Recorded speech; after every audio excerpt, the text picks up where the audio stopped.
we are back. It is Personal Healthcare Reform Talk Show on Pegasus Net Waves, taking your health to a higher level on that mythical horse. And if you haven't guessed it, I'm 16. I've got a license to drive now. Driving down the net waves. Get ready, because if you don't get out of the way, I will run you over. I mean, it's just today we're going to be talking about. We're going to ask the question: can you be taxed to health?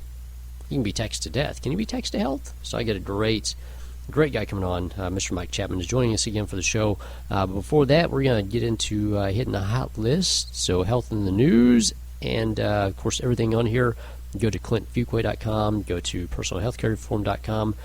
Go to the Facebook. Go to the Twitter. You can follow all these stories on there and lots more, because this is just the hot list. I got a lot more in there. And also take a look at Kinesi for your clothing needs. Get MedCall Assist. If you go back and listen to that show, seriously, you need Get MedCall Assist. Everybody needs an ER doctor on their phone. Also, Pick and Fit Foods, so you can have the best food out there, individually done for you. And speaking of individual, ID Life, go on, take the free health assessment, and better yet, check out the brand new Transformation, ID Transformation. Check that out, because if you get that this month, guess what? You get a free copy of my book and workbook. And also, Carry the Load. I will be helping out with Carry the Load this Memorial Day weekend with Heroes Project. You can see us out there. If you're in Dallas or anywhere in the world, please donate to that cause. It's an amazing cause for our veterans. Also, so you can be strong enough to carry the load, come find me at the studio, Willow Bend Fitness or Trophy Fitness here in Dallas, and I'm giving 15% off all services before June 1st. So shoot me an email, clint@clintfuquay.com. Tell me you want to get fit. Tell me you want to be a god, a goddess. You want to start your transformation, whatever. Contact me before June 1st. You get 15% off. Health coaching and personal training services. Time for a little health in the news. Dallas, thank you, Dallas. You've ended water fluoridation. So there's no more fluoride being put into our water. Believe me, your pineal gland is thanking you.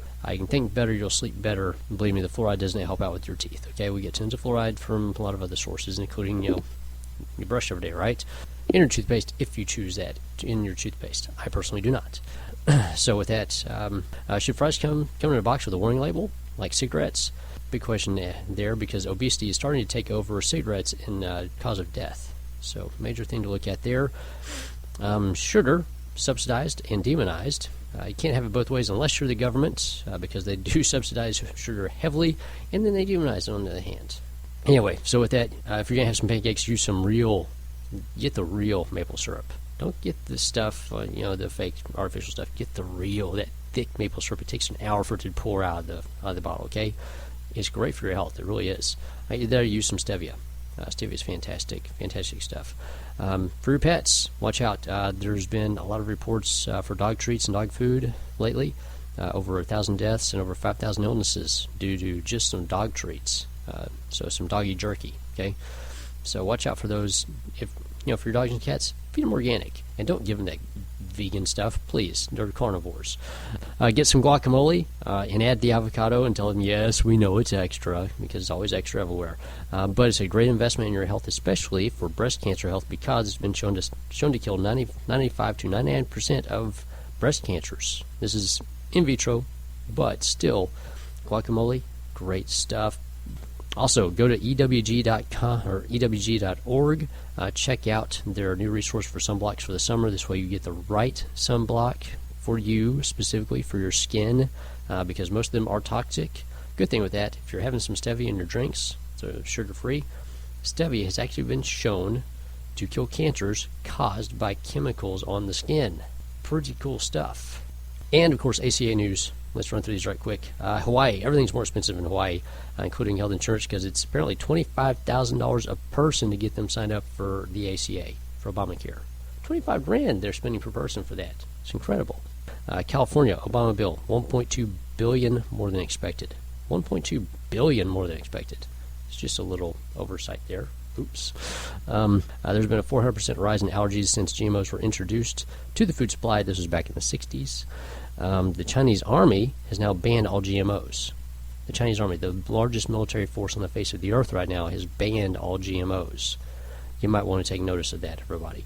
So with that is health and news. Get ready, because Mike Chapman is going to drop a nuclear bomb of knowledge on you today about the ACA and taxing, and asking the question, can we be taxed to health? The answer, sadly, is going to be a big negatory. So thank you for joining us. Go to clintfuquay.com, personalhealthcarereform.com. I'm telling you right now, ID Life Edge, ID Transformation, it will change your life. Go on my website, check it out.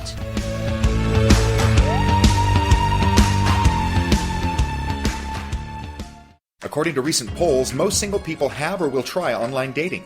To complete your profile, you must answer an average of 400 questions. No wonder people are fed up with the usual dating sites. Introducing 15 Winks, the only mobile dating app that uses date-stamped 15-second videos to introduce you to your special someone. It's a 15-second speed date. To find out more, go to 15winks.com. That's 15winks.com for an amazing 6-for-1 offer. Then click the Get It Now button and enter ID number 2522. Welcome to 15 Winks. You've heard the Personal Healthcare Reform Talk Show here on Pegasus NetWaves. Now you can meet me in person and work with me. That's right. This is Clint Fuquay. I am a personal trainer and health coach. So whether you need personal training to help get you healthy, get you fit, or some health coaching to figure out exactly how to start getting healthy and fit and have what to eat, what not to eat, and what supplements to take so you know how to invest in your health for the rest of your life, that's what I do. Contact me at clintfuquay.com. That's Fuqa. So if you guys are ready to read humorous satiric blog, check out wheatishcomplexion.com. I am positive you're going to get a great laugh, and you can also follow us on Twitter and Facebook. Thank you.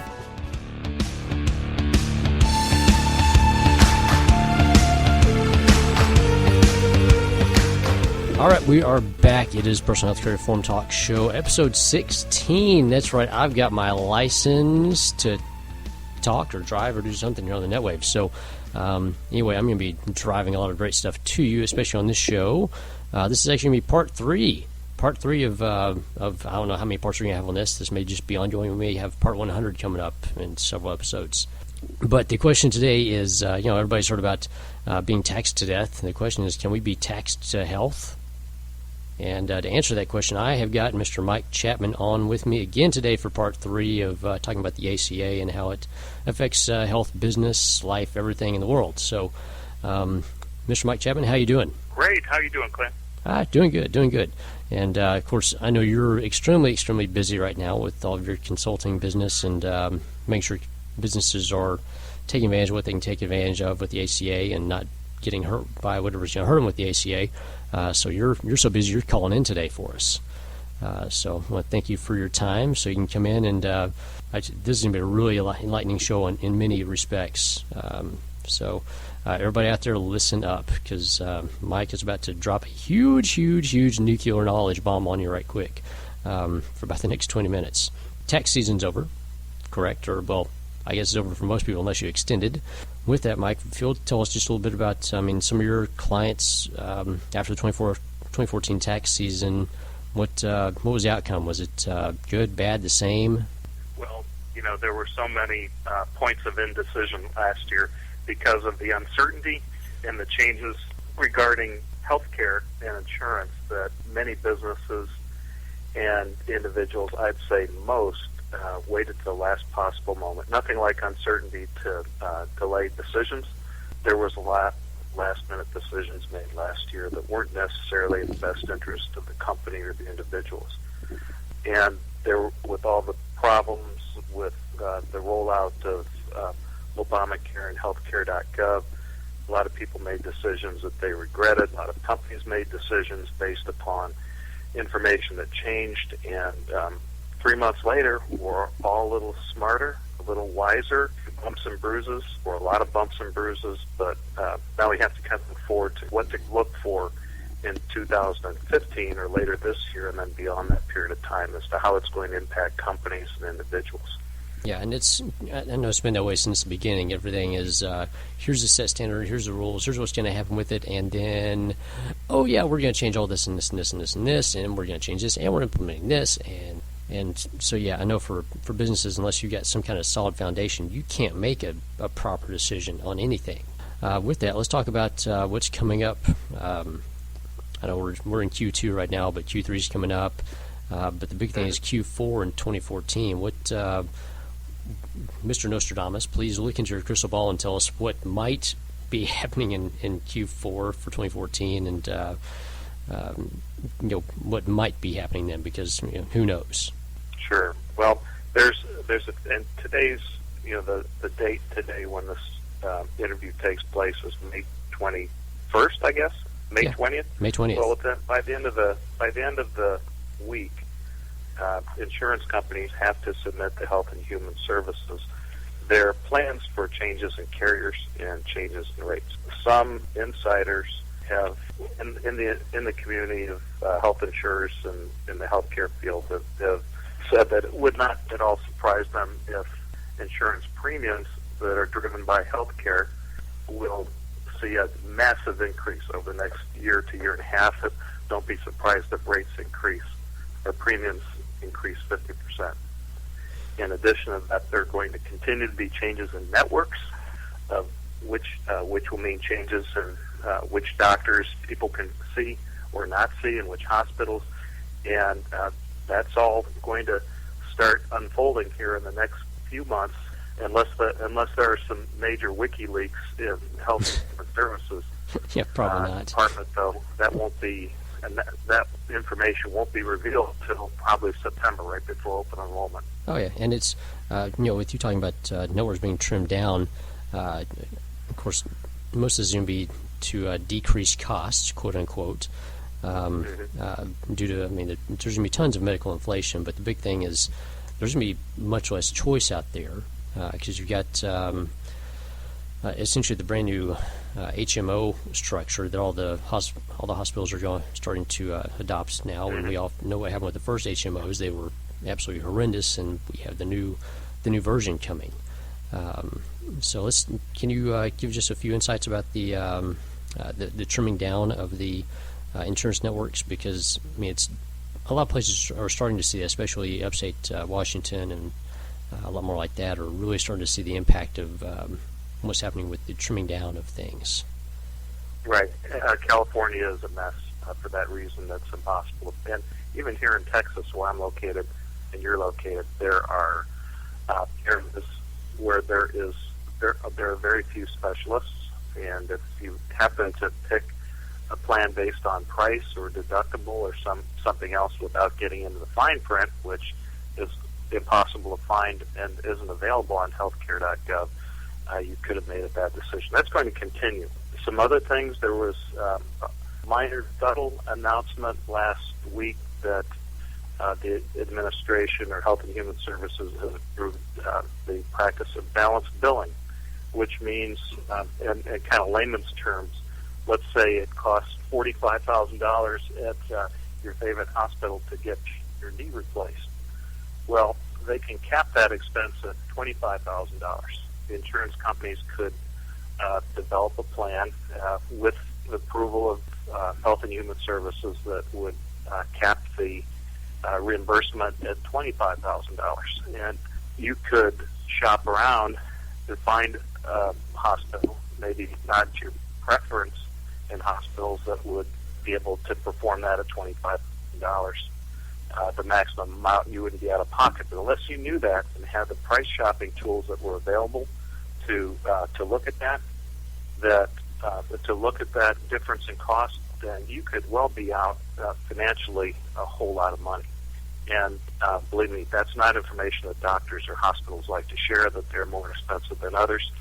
3 major insurance companies, national insurance companies, announced at the beginning of May that by late next year, they will have an online portal that will give people some price transparency and quality of outcomes transparency that will help a little bit towards being able to make those decisions.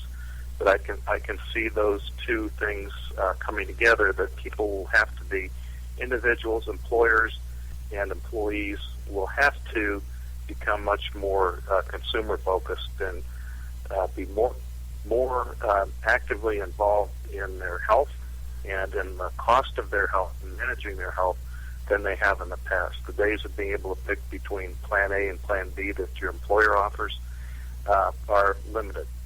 Both parties, Republican Party, McCain 6 years ago, as well as the Democratic Party, are in favor of eliminating the benefit that employer health plans have of the tax deductibility of insurance premiums for health insurance purchased through an employer, where those benefits can be pre-taxed. Well, that's a pretty big tax loophole that people that get their insurance through their employers get versus other people.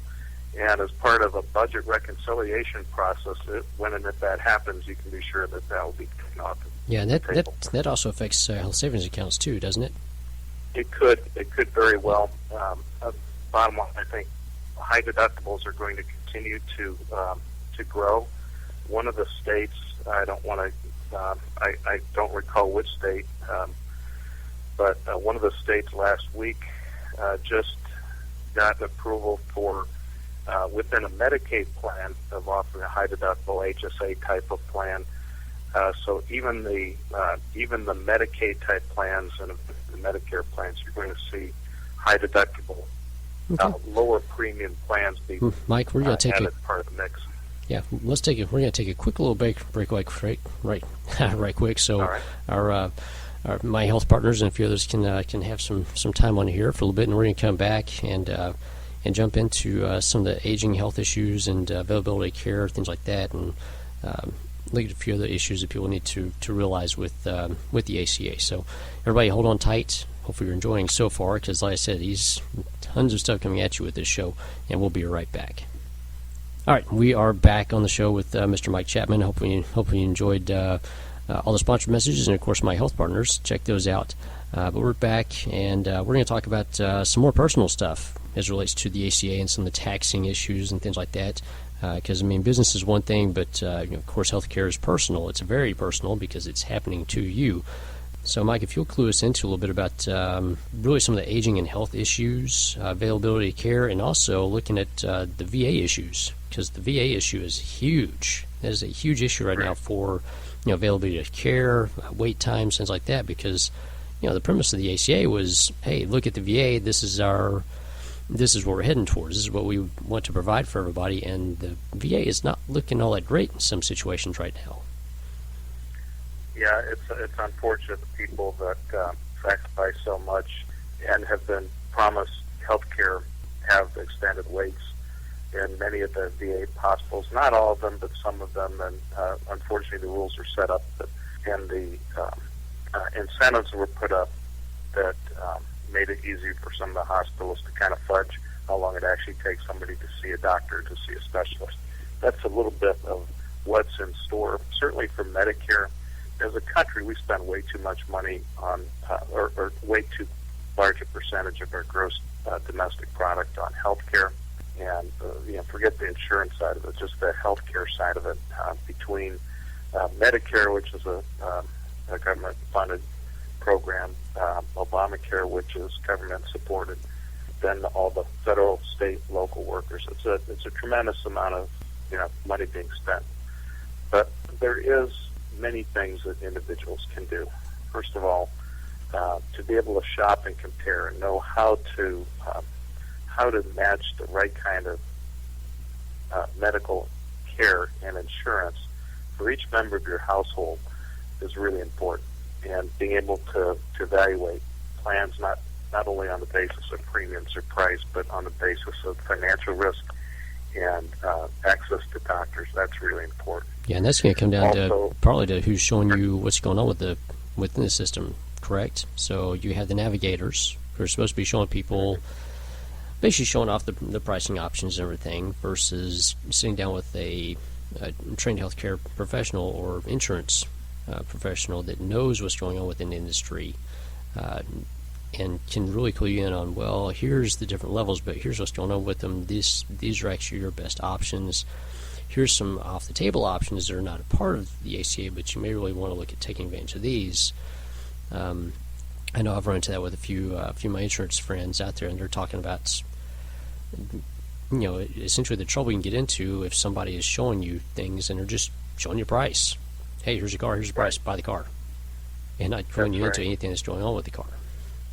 And a navigator sitting in a call center in Washington, D.C. or Kentucky somewhere can't possibly know the differences in networks or the nuances of one plan versus another in your community.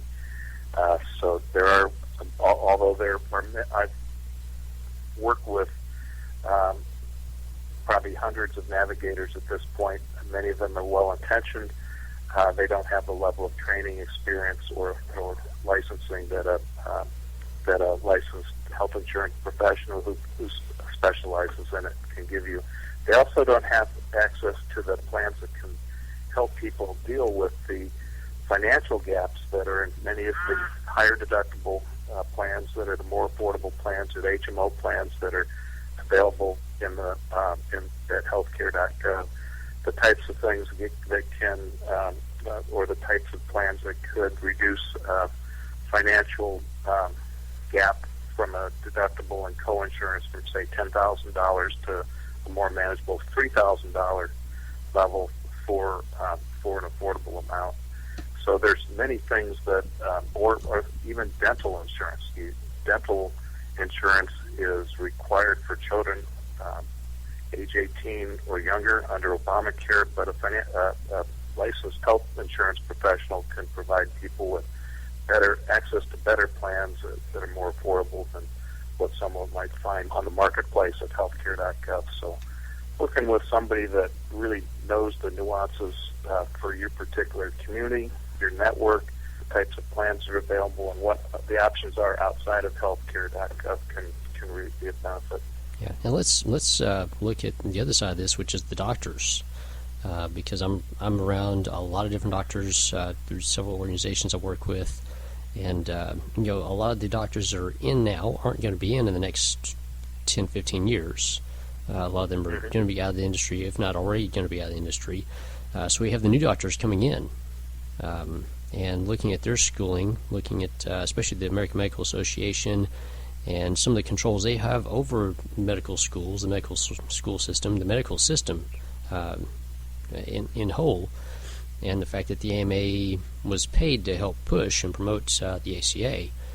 Let's look at some of the controls they've got over the students that are coming out, their education levels, and what the new doctors are essentially going to be. Well, the one thing they're going to be is up to their eyeballs in debt. Yes, they are. Owned by the U.S. government, by the way. I'm not a big government guy, but in terms of being able to solve some of the problems with healthcare in this country, a wise expenditure would be to double the number of medical colleges that crank out doctors and specialists, and PAs, physicians assistants, and nurse practitioners, and just start cranking them out, and make it so that they're not up to their eyeballs in debt when they come out. That would be smart government spending that would reduce a lot of health care. And I probably just made a lot of enemies at the American Medical Association, but that is one of the barriers to care, is having availability of whether it's family practitioners or specialists in many parts of the country. Yeah, and I know there's some talk right now about the roles of PAs and nurse practitioners within different clinics and what they can do, what they can't do, and there's some major limitations being put on that. And of course, at other times they're looking at, well, maybe we should expand their roles because they do have more time with the patients. The doctor comes in, they've got 15 seconds, 30 seconds, maybe a minute with somebody. They write a script out, and then you're with the PA or the NP for 30 minutes or an hour or however long. So I know there's some strict controls on them and what their role is, what they can do, what they can't do, and a lot of that's being controlled within the AMA itself. Yeah, another area in terms of entrepreneurial opportunity, there's a tremendous number of new business opportunities within the healthcare field. How we get our medical care in terms of a Marcus Welby family practitioner will just continue to move away from that model. Models like Doc in the Boxes at Walgreens, CVS, telemedicine, the opportunity to from your iPhone or from Skype or from a laptop, being able to have a private conversation with a with a doctor who can prescribe medicines for you. These are all ways to free up some of the things that doctors are spending their time doing that could be done more efficiently with other models, whether it's telemedicine or retail medicine. That's going to fill in a lot of the gap going forward. Oh yeah, and I'm going to do a quick little plug for Get MedCall Assist. If you haven't had it, if you haven't checked them out, because they'll save you on ER bills and everything else. They're part of that telemedicine wave of the future and doing some really cool stuff on that. So sorry for the plug, but had to. It was there. Let's look at one last thing right quick, which is actually zoning issues within the cities, because that comes into play majorly with where you have access for medicine. So if you can do a little bit on some of the zoning issues right now. Yeah, it's a touchy subject at the state and local level, but healthcare is a local concern. And, when you are in small county hospitals or small rural hospitals that are struggling to stay alive, and then you have metropolitan areas where you have overbedding situations or too many hospital beds or too many competing hospitals with duplicate or overlapping facilities. There needs to be a stronger role at the local zoning level to limit the number of private hospitals that siphon off the high profit, high margin, private pay procedures, whether it's lap band surgery or private pay, and even the non-emergency care hospitals, because you don't need to have multiple IT departments, multiple surgery rooms or surgical centers to the extent that you do. That's not something that local government has traditionally been involved in, but in terms of limitations or reducing the cost, that's something employers are very sensitive towards. Employees less so, but that contributes a lot to access care. And that also adds to the tax base whenever you look at places, especially like Parkland here in Dallas, which is right. essentially funded by us, and they also hold the purse strings for every other medical institution in North Texas, in the entire region. I don't know if anybody knows that out there, but now you know Parkland holds the purse strings for every medical institution in the entire North Texas region when it comes to government funding, government money, stuff like that. So, Mike, I want to thank you for coming on the show because, tons of insight for everybody on everything in here. I guess in short, the big thing is get healthy or ... your health will be in somebody else's hands, and that somebody else may be in Washington. I do want to thank you for coming on here today. If you can put out there for everybody your information as far as how to get a hold of you. Sure. My name is Mike Chapman at the medicalinsurancexchange.com. You can reach me at 888-398-6246. MT Chapman at groupbenefitsadvisors.com. I'd be happy to answer any questions or respond to anything that I said. I hope that I didn't offend too many people. I hope I made people think more than I think about their future health needs over the course of their life. Yeah, it's a big thing. So thank you for coming on. We'll have part 4 sometime around the end of the year and look at 2015 and see what's going to happen possibly, and see if the predictions from today hold true going through the end of the year. So thanks for being on, and get ready for the next show because I got more great stuff coming for everybody. Thank you. Bye. All right. Thanks, Kurt.